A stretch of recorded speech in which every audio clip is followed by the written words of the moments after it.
Season 5 is 7 years old today, and I do have a hard time pinning down exactly when I started playing Fortnite, or at least consistently. I'd argue it's probably around Season 6, but I was definitely already playing and watching Fortnite content around that time.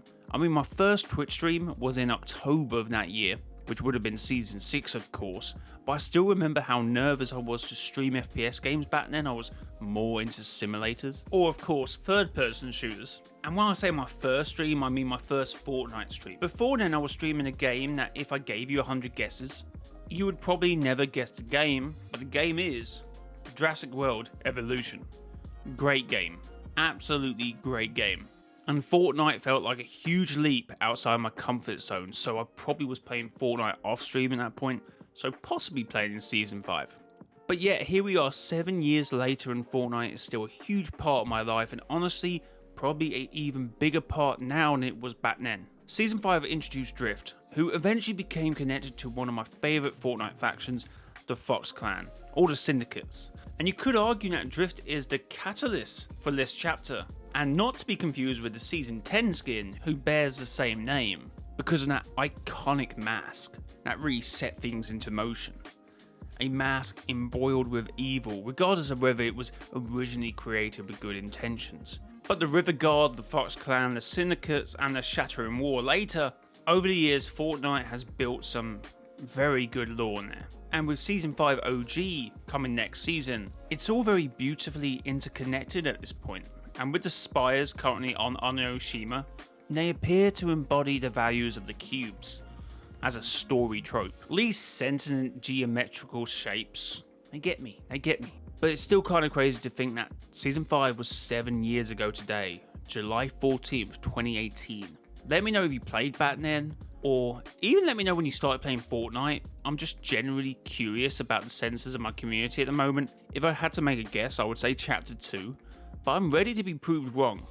Although I am then saying this on an OG video, which would encourage more OG clicks, probably might tip the scales unauthentically, but we move. As a creator who's been grinding since Season 1, and man, them early videos were awful. I mean, even today, it's not amazing, but it's okay. It's palatable content, just about. But back in Chapter 1 and even Chapter 2, they weren't really anything special. I don't think I truly found myself as a creator until Cube Watch.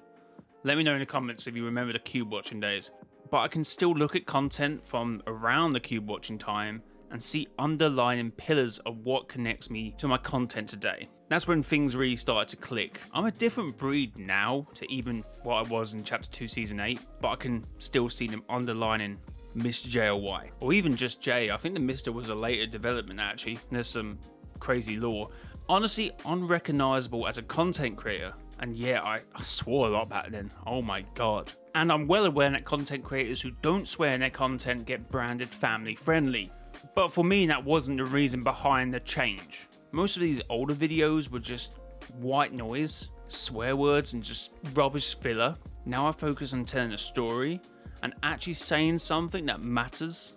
It's just, for the most part, it's kind of cringe. Like, I watch content where people swear, and sometimes it's just so unnoticeable. Now, it's just a natural part on their vocabulary. But you can add a swear word to invoke a reaction, to invoke an emotion, and people will connect to that. But for the most part, I feel like some creators use it because they think they're being funny, and ultimately it's just cringe. And I'm not saying my content isn't watched by kids and younger adults.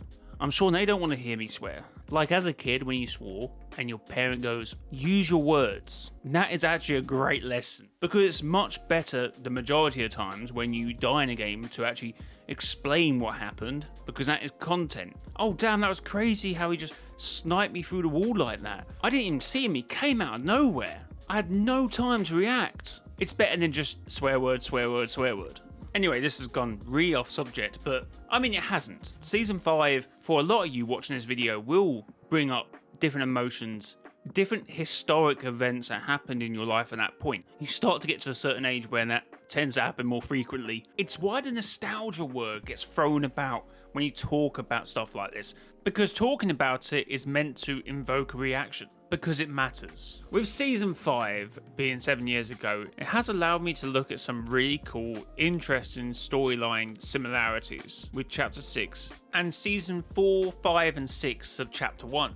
Fortnite has done this before, with mirroring or taking inspiration from events that happened before. The spires with the cubes, and the spires are about to start moving as well, and they seem to be corrupting, and they are draining the energy from Onoshima 2. Drift and the masks, the corruption of Chapter 1 and the corruption we have now with Diego being corrupted. It's very on the nose. Look, I try and not be biased when we talk about the Shapeless Man or the Dark Presence. I try and keep an open opinion. But for me, it's becoming very hard to say it's possibly Geno. That nothing seems like a much better fit, or a new character altogether. Or indeed, Geno is some paradoxical, magnificent creature who becomes the nothing. Also, Season 6 was called Darkness Rises, and Diego said, "You cannot stop the darkness. None of us can." Of course, that confirms nothing, it's just rather poetic. But with Season 4, 5, 6, and possibly 7 running next to Chapter 6, it's very interesting. We'll actually talk about the upcoming Season 4 Rocket event as being a Chapter 6 event in this video, if you want to watch that. So guys, if you did enjoy this video, make sure to hit the like button and subscribe. Consider using my support creator code, MRJLY, in the Fortnite item shop. Thanks to anyone who's using my code. And you can post pictures of that in the Discord if you want. Links down in the description as well. But bye-bye.